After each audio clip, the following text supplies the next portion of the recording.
La quinta doctrina fundamental, ya no vamos a recapitular todo porque nos falta el tiempo hoy, pero hemos empleado un lindo tiempo en la presencia del Señor. La quinta doctrina fundamental, ¿quién la recuerda? Hablamos, ¿cuál fue? El bautismo en agua. Y allí hablamos de Felipe y el eunuco en Hechos, y también en Hechos encontramos el otro ejemplo de ¿quién? De Cornelio, de Pedro en casa de Cornelio. Y hablamos de esos dos ejemplos, no los vamos a recapitular, pero sí quería hacer una aclaración que les dije el miércoles pasado, que no llegué a hacerla, es que nosotros, la iglesia de Jesús, de Jesucristo, iglesia evangélica, pentecostal, no bautiza niños. La iglesia no bautiza niños. ¿Por qué motivo? Porque el bautismo en la Biblia siempre tiene una condición, y esta condición es el arrepentimiento. Por eso el eunuco dice, si aquí hay aguas que impiden que yo sea bautizado, y Felipe le dice, ¿crees? Y el eunuco dice, creo. Entonces tiene que haber un arrepentimiento, uno, y después fe en Dios. Y estos dos requisitos son imposibles para un niño de cumplir.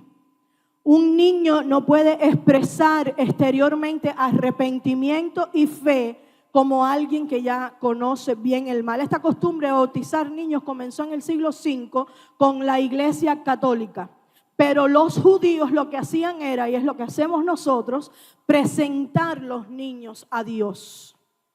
Presentar los niños a Dios. Los niños están en un estado de inocencia, por tanto no tienen creencia todavía porque son inocentes y tampoco tienen motivo por el cual arrepentirse. Y para poder bajar a las aguas del bautismo, bautismales, ya lo hablamos el miércoles anterior, hay que creer y arrepentirse.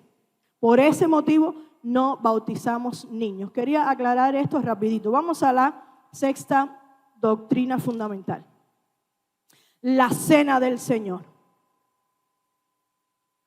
La cena del Señor. La cena del Señor es una expresión de amor que la iglesia tiene cada vez que la iglesia hace este acto simbólico. El bautismo en aguas y la cena del Señor son dos ordenanzas de Jesucristo, instituidas, una por Juan el Bautista y después Jesús fue obediente y lo hizo, el bautismo en agua, y la otra instituida por el mismo Jesús. Entonces, de las 16 doctrinas fundamentales, estas dos son ordenanzas y simbolismos. Con el bautismo, ¿qué es lo que pasa cuando bajamos a las aguas del bautismo? Simbólicamente, el viejo hombre ya no lo resucite más. Díselo a tu vecino, no resucites viejo hombre, déjalo ahogado ahí. Ajá. Y la cena del Señor, simbólicamente vamos a verla ahora. Vamos a explicarla un poquito. Dejé una tarea en la quinta doctrina fundamental que no creo que se van a escapar. Y era, ¿qué dice?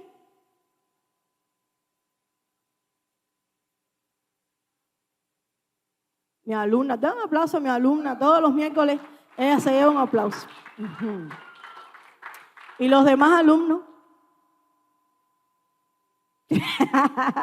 dice que se copian de ella. Bueno, apunte Mateo 28:19 para la próxima lección. Yo sufrí una pequeña caída, un desliz el sábado. Me caí y hubo alguien que le dio mucha risa y me dijo unas cuantas cosas y yo le dije que este miércoles yo me iba a vengar y yo iba a preguntar todos los textos de todas las doctrinas. No, pero no lo voy a hacer, nada más un sustico por ahí. La cena del Señor, 1 Corintios, esa es su tarea, anótelo. El miércoles que viene te voy a preguntar la tarea. Anótalo. Bueno, 1 Corintios 10:16. Este es Pablo, poniendo un poco de orden a la iglesia de Corinto. Ya les he explicado eso otras veces. Estaba un poco regada y quería hacer las cosas a su manera. Y Pablo escribe 1, 2 y hay personas que dicen que hay hasta 3, una tercera carta, tratando de poner orden a la iglesia de los Corintios. Y Pablo está hablando en el capítulo 10, en el capítulo 11 y contextualmente también podemos decir en el capítulo 12, que es cuando Pablo explica ya lo que es el cuerpo de Cristo, la iglesia, el cuerpo de Cristo. Pablo está hablando de todas estas cosas, del orden en la iglesia, en las ceremonias, porque los de la iglesia de Corintios cogieron por hacer la Santa Cena casi todos los días. Y como que esta cena del Señor, que es Santa Cena, después vamos a explicar un poquito de eso, perdió su propósito y los de la iglesia lo hacían ya como algo más ceremónico, más ceremonial. Y entonces comenzaron a hacerlo todos los días, ya no lo hacían en las reuniones solamente de la iglesia, en la sinagoga, sino que ya lo hacían en las casas, en cualquier casa, a cualquier hora, en cualquier momento. Entonces, por eso Pablo le está hablando a la iglesia de Corintios y le está enseñando cómo se debe hacer, llamándoles la atención para que volvieran al sentido de por qué Jesús instituyó esto antes de morir. Dice el verso 16, primera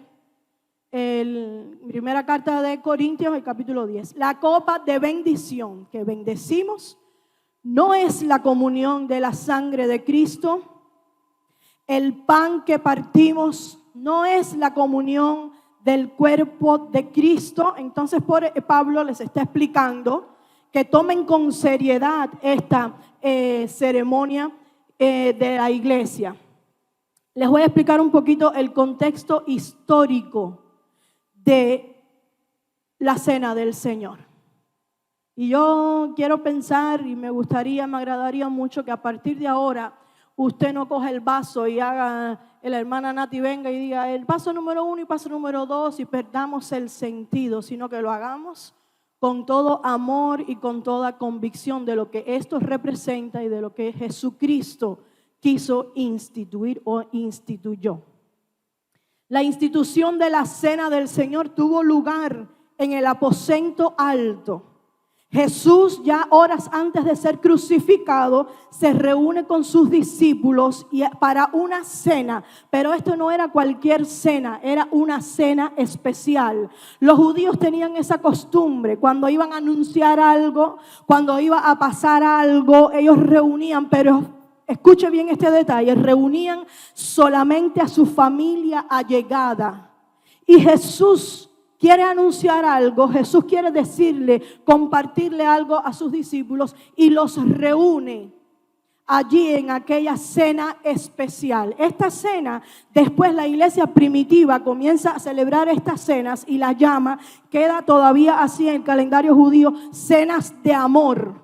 En esas cenas de amor es donde los judíos en sus casas con personas muy allegadas todavía hacen esto, pero ellos, recuerden, no tienen a Jesús como el Mesías, sino que lo hacen en el tiempo de la Pascua. Entonces Jesús reúne a sus discípulos en el aposento alto aquella noche especial. Ya Jesús sabía lo que le esperaba.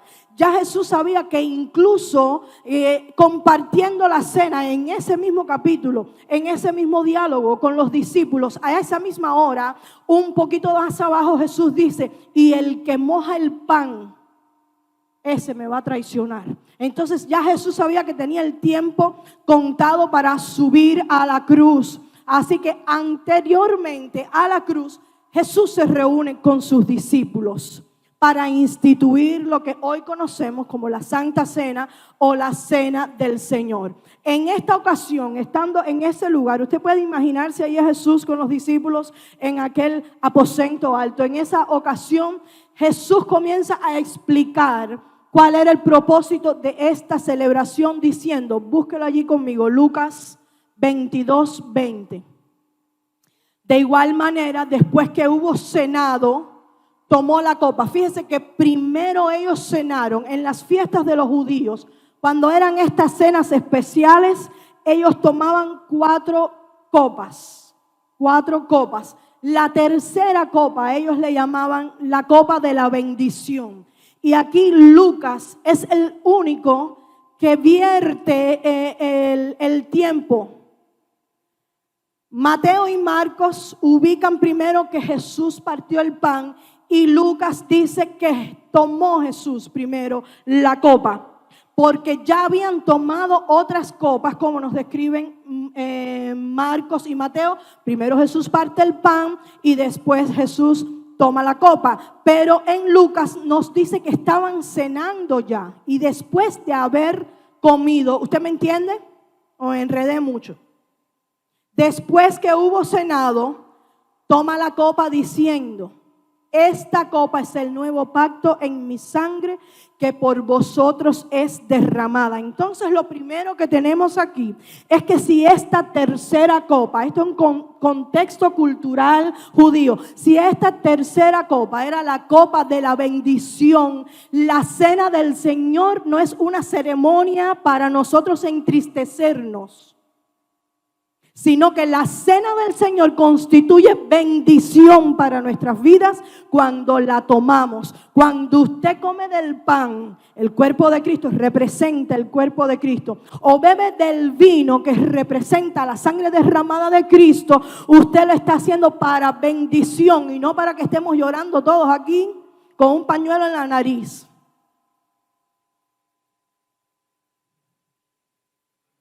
Gracias. Sí, porque esto no es cuando tomamos la cena del Señor.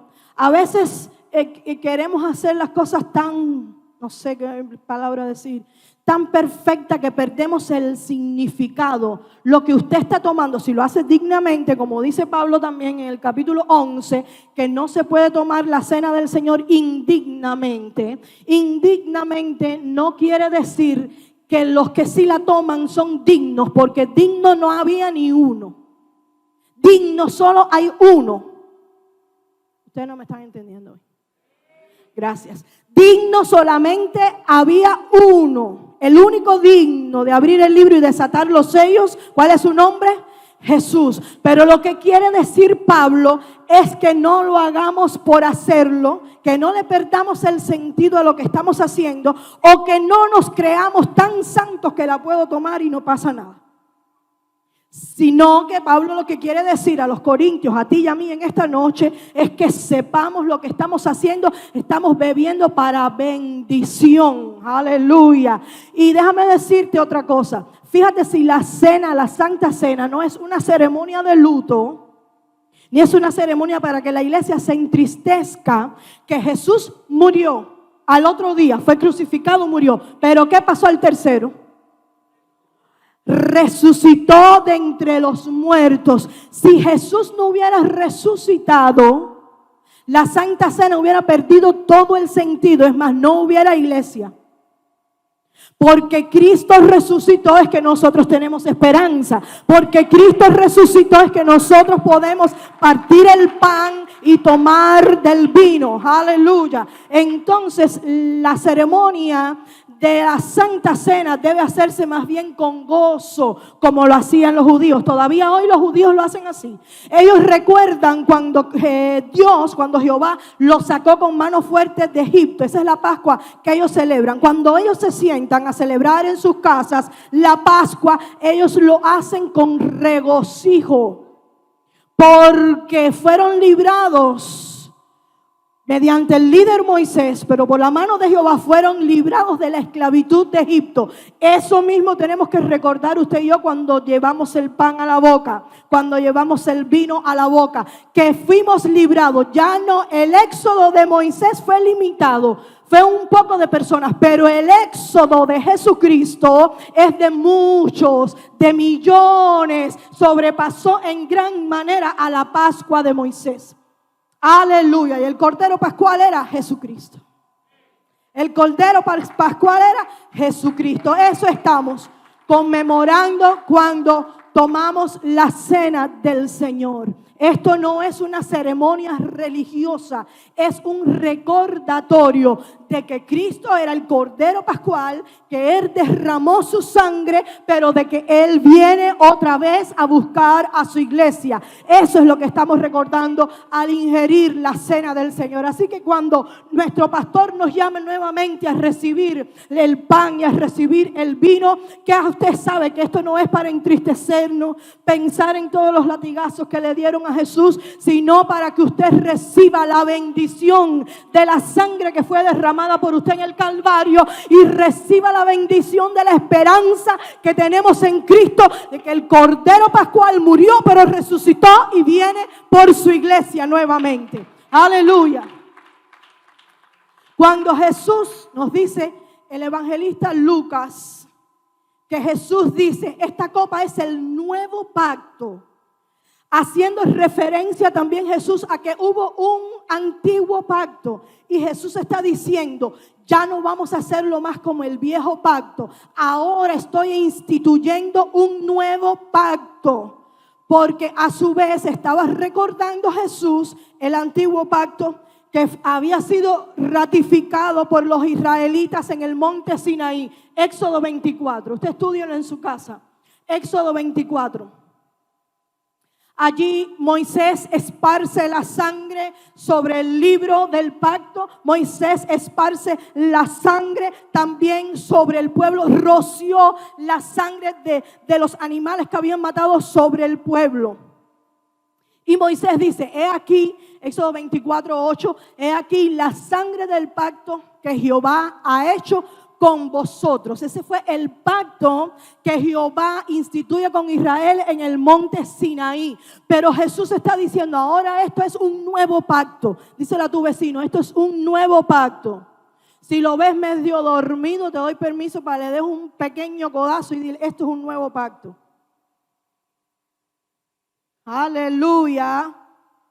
Inmediatamente después de haber ratificado el pacto, Moisés con el pueblo, Jehová con el pueblo a través de su líder principal, que era Moisés. Entonces los líderes de Israel, Moisés a la cabeza, Aarón, Nadab, Abiú y 70 ancianos que ya Moisés había instituido para que lo ayudaran. Ellos subieron al monte a encontrarse con Dios después de que Jehová ratifica este pacto con los israelitas. Pero estos líderes, cuando suben allí al monte a relacionarse con Jehová, no solo ellos estuvieron cerca de Dios, sino que dice, léalo, Éxodo capítulo 24, 9 al 11, dice que estos líderes, 74 en total, cenaron con Dios. Allí había una cena que ellos iban a comer. Entonces Jesús le está diciendo a los discípulos, esto es un nuevo pacto, porque todo lo de Jesús es nuevo. A Él le gustan las cosas nuevas. A Jesús le gustan las cosas nuevas. A Él le gusta que nosotros estemos renovándonos constantemente. Díselo a tu vecino, hey, no te quedes como estás. Qué desánimo.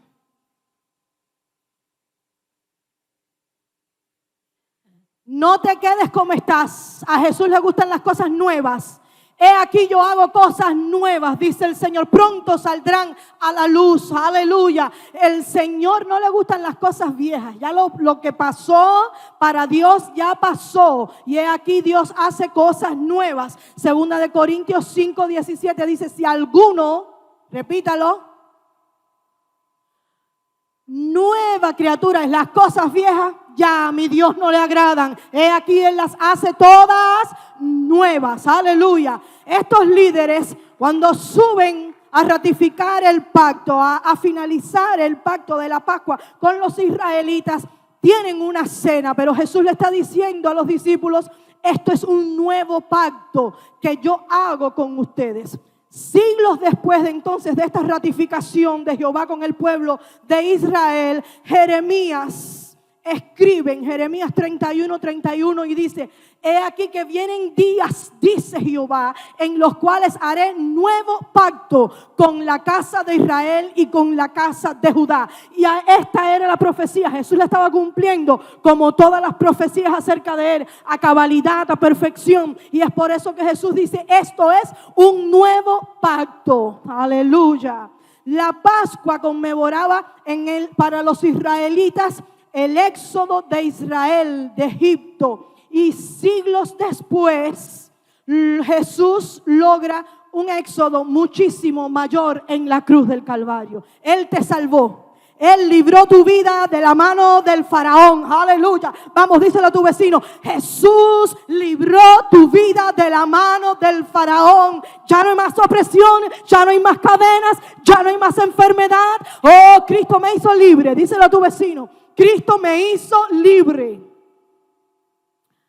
Mateo 26, 26 al 28 dice, rapidito, y mientras comían, así es como lo describe Mateo, tomó Jesús el pan y bendijo y lo partió y dio a sus discípulos y dijo, tomad, comed, este es mi cuerpo.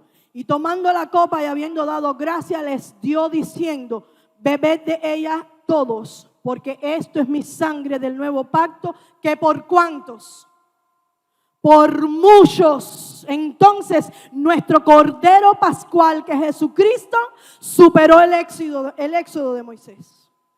Por muchos es derramada para remisión de los pecados.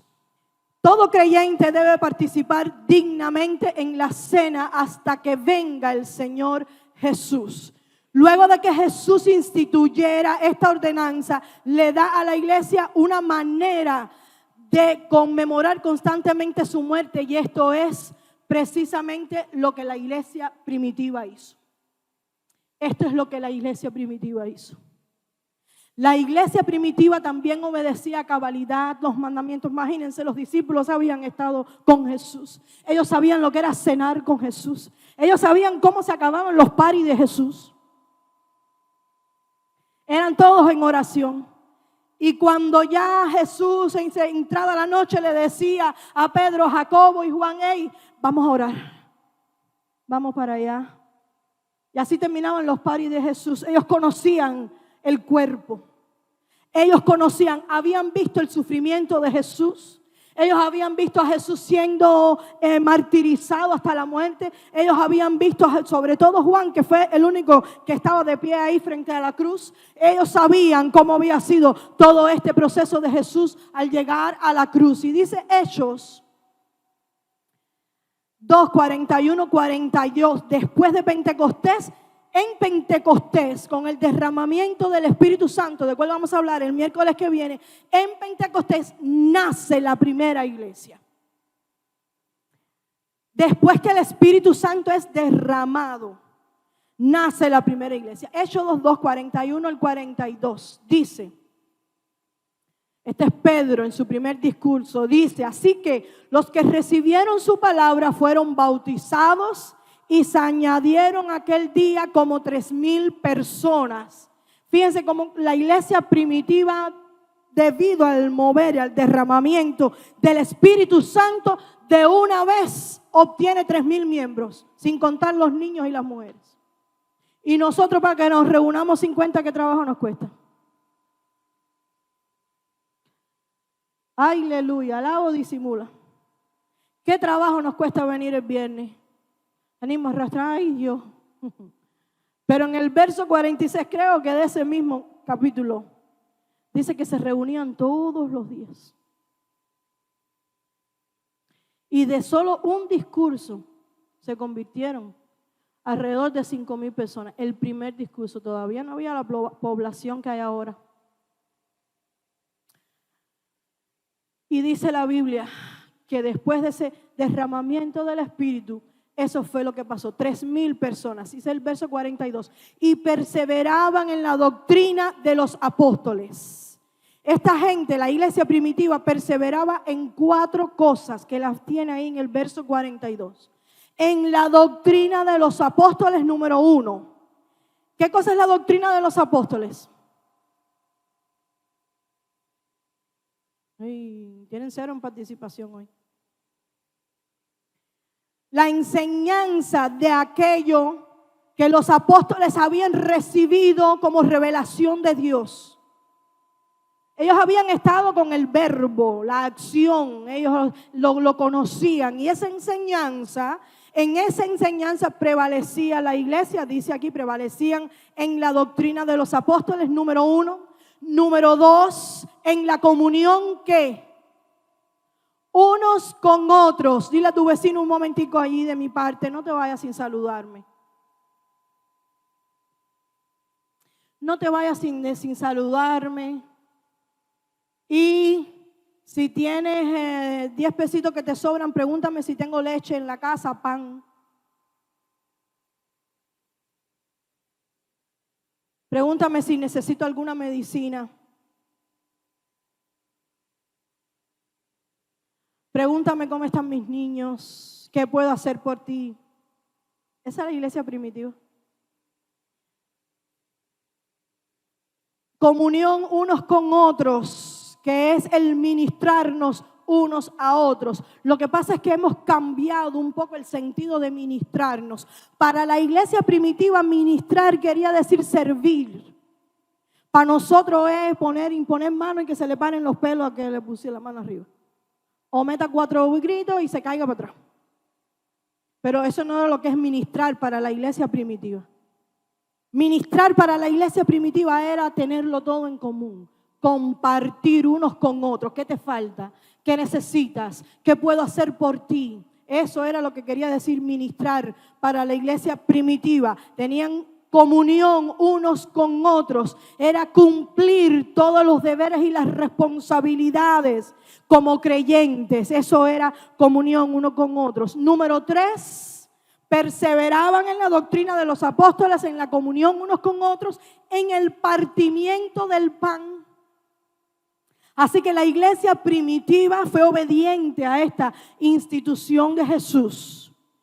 De la iglesia primitiva entonces sale la idea, ellos siguen sus cenas especiales en la iglesia, según las celebraciones de ellos, y al final de la cena, en la tercera copa, diga conmigo, la tercera copa, que era la copa de la ¿qué? De la bendición. Entonces ahí ellos comenzaban a recordar a Jesús, el cuerpo de Jesús que por nosotros partido, el original no dice partido, porque partido da un sentido de división y el cuerpo de Jesús no puede ser dividido. La iglesia de Cristo no puede ser dividida. El original dice el cuerpo de Cristo que por nosotros es entregado, que por nosotros se dio, es lo que dice en el original. Pero aquí en la Reina Valera dice que por nosotros es partido. Está bien, vamos a tomar eso. Pero recuerde, la iglesia de Jesucristo no puede ser dividida, que es también lo que representa el cuerpo de Cristo. Pablo le explica perfectamente en el capítulo 12 de Primera de Corintios. Y dice, los pies, dirán los dedos de los pies, ya no quiero ser más dedos. Y no quiero cumplir más mi función. Quiero cumplir la función de la mano. Y Pablo pregunta, ¿y por qué los dedos de los pies quieren cumplir la función de las manos? ¿Dejará de ser dedo de los pies? Estoy parafraseando. Léala, capítulo 12. Entonces la iglesia de Jesucristo no está dividida. Pásale, hazme favor, pásale la voz a tu vecino. Esto no es unos son los del demócrata y otros republicanos. Diga conmigo, el Señor reprenda al diablo. La iglesia de Jesucristo no puede estar dividida. ¿Alamos todos para el mismo lado o no alamos? ¿Usted está de acuerdo conmigo? Entonces pregúntale a tu vecino, ¿y tú? ¿Para dónde vas a jalar? El cuerpo de Cristo no está dividido. ¿Usted dice amén? El cuerpo de Cristo tiene que marchar, como bien escribe Pablo, unánimes, juntos, tolerantes, no al pecado, sino al defecto que tiene mi hermano, porque quizás yo tenga uno más grande, solo que no me doy cuenta porque no quiero. Tolerantes no al pecado, sino a mi hermano y a los errores de mi hermano. Caminamos juntos para vigilarnos, pero no como Cuca la del CDR, sino para vigilar dónde fue que caíste, para levantarte, pero nosotros tenemos los términos invertidos. Vigilamos y cuando vemos que alguien se cae decimos, yo lo sabía. El cuerpo de Dios no está dividido, el cuerpo de Cristo no está dividido. Vamos, yo quiero que si usted va a salir con alguna idea en esta noche, salga con esa. El cuerpo de Jesucristo no está dividido. El cuerpo de Cristo se entrega, se da. Como la iglesia primitiva lo hacía, el cuerpo de Cristo ministra, todos a la misma vez. ¿Usted se imagina si a mí me faltaran los dedos de los pies? Porque no me gusta. No puedo estar parada aquí en esta noche porque pierdo el balance. Son necesarios. Y aunque casi nadie los ve porque los tenemos cubiertos, son necesarios. Pero es que Pablo en el capítulo 12, no sé por qué el Espíritu me está llevando por ahí, pero va por ahí, vamos a terminar en esta noche. Los más débiles, dice Pablo, los miembros más débiles son los más fuertes. Lea la Biblia, capítulo 12 de Primera de Corintios. El cuerpo el órgano del cuerpo que más desestimamos, dice Pablo, es el más necesario. El cuerpo de Jesucristo no está dividido. Aleluya. Oh, gloria al nombre del Señor. Así que si hay alguien diciéndote palabras a tu oído, no sé, repréndelo en el nombre de Jesús. El cuerpo de usted tiene que decir, yo soy cuerpo, no fantasma, como predicamos hace unos domingos atrás. No fantasma. Los fantasmas no tienen vida, no tienen cuerpo, pero el cuerpo de Jesucristo camina en unidad. Y lo otro que tenían en común, que ellos perseveraban, la iglesia primitiva, en el partimiento del pan, ellos obedecían esta institución de Jesucristo y en las oraciones. Aleluya. La oración significa la comunión con el Espíritu Santo, la comunión con Dios. Estos 4 elementos no faltaban en la iglesia primitiva, siendo el tercero el partimiento del pan, la institución de la Santa Cena. Tampoco puede faltar en la iglesia actual. La cena del Señor es también un recuerdo de sus sufrimientos y su muerte, así como una profecía de su segunda venida. Termino leyendo la palabra. Lucas 22, donde estábamos ahorita. Voy a leer la versión TLA. Sígame allí. Yo le voy a decir el número del verso para que usted me pueda seguir. Yo voy a leer la traducción del lenguaje actual. Lucas 22. Dice en el verso 14. ¿Lo tiene? Dice, cuando llegó la hora, Jesús y sus discípulos se sentaron a la mesa. Jesús, dice el 15, Jesús les dijo, he deseado muchísimo, dice esta versión. ¿Cómo dice la Reina Valera? Cuánto he deseado comer con vosotros esta Pascua antes que padezca. Pero la TLA dice, he deseado muchísimo comer con ustedes en esta Pascua antes de que yo sufra y muera. Dice el verso 16, porque les aseguro que ya no celebraré más esta cena hasta el día en que comamos todos juntos en el gran banquete del reino de Dios. Aleluya. Estas palabras indican para nosotros entonces que ya no va a haber más una cena pascual en el calendario de Dios. En el calendario de Dios ya no hay más una cena pascual, sino que el calendario ha sido reservado para una fecha que usted y yo no conocemos, ni los ángeles que están en el cielo tampoco conocen. Esa fecha se llama la cena del Cordero, las bodas del Cordero. Esa es la próxima fiesta pascual. Aleluya. Entonces cuando tomamos el pan, comemos el pan y tomamos el vino, estamos recordando que Cristo Jesús viene por su iglesia, viene por su novia, viene a levantarnos, a arrebatarnos en una nube y todo ojo le verá después.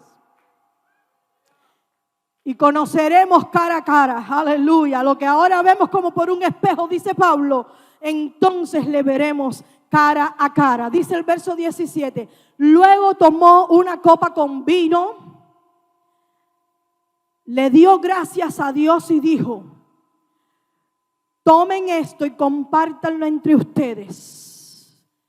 Porque les aseguro, compártanlo entre ustedes. Entonces esto indica que no es solo, la cena del Señor no es solo comunión con Dios, sino es comunión horizontal también. Comunión los unos con los otros. Es por eso que cuando el ministro está aquí impartiendo la Santa Cena, nos insta a esperar unos por otros, porque también esto quiere decir no solo comunión con Dios, recordar, hacerlo en memoria de Jesús, sino que esto es comunión también horizontal con nuestros hermanos. Tomen y compártanlo entre ustedes, porque les aseguro que desde ahora no beberé más vino hasta que llegue el reino de Dios. Dice el verso 19, también tomó pan y le dio gracias a Dios. Luego lo partió, lo dio a sus discípulos y les dijo, esto es mi cuerpo, que ahora es entregado en favor de ustedes. De ahora en adelante, escuchen, de ahora en adelante, celebren esta cena y acuérdense de mí cuando partan el pan. Póngase de pie en esta noche. Dice Jesús, acuérdense de mí cuando partan el pan. Entonces, cuando volvamos a repartir la Santa Cena para tener comunión con Dios, también tenemos comunión unos con otros. No podemos tomar la Santa Cena si no tenemos comunión unos con otros. No podemos tomar la cena si no tenemos comunión primero con Dios y después unos con otros. Y al tomarla entonces, recordamos a Jesús, su sacrificio vicario en la cruz, la sangre que Él vertió y la promesa que hizo. Al ascender, me voy, pero vendré otra vez. Aleluya, denle un aplauso fuerte al Señor en esta noche. Gloria al nombre de Jesús. Bendiga ya a su hermano en esta noche. Bendígalo, ponga su mano allí sobre su hermano y dígale, Jehová te bendiga y Jehová te guarde. Jehová haga resplandecer su rostro sobre ti, tenga de ti misericordia. Jehová alce su rostro sobre ti y ponga en ti paz. Amén. Paz como un río. En el nombre de Jesús, la iglesia dice, amén.